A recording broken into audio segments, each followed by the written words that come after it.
Assalomu alaykum, assalomu alaykum. Oshpaztepadan keldik. Sizga ozgina suhbatga to'xtasak bo'lmaydi. Ko'p ovqat chiqqan. Kurica sousli teriyaki chiqqan. 3 ta albinoz gribani chiqqan. Bonfiles gribani 3 ta chiqqan. Kurica gribani, kurica paketi 2 chiqqan.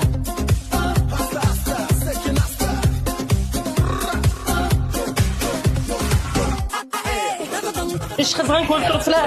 Birisini olib, birisini qo'yib pishiraveramiz. Bizga farqi yo'q, ishlab tashlayveramiz. Bu ovqatingiz nomi nima? Kurica sousli teriyaki.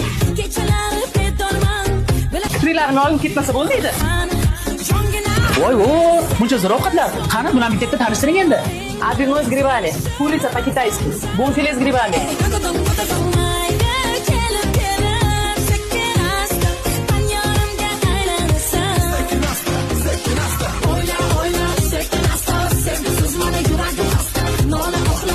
Yozda asujat qiladi. Yozga ovqat degan maqtagan ovqatingiz shumi?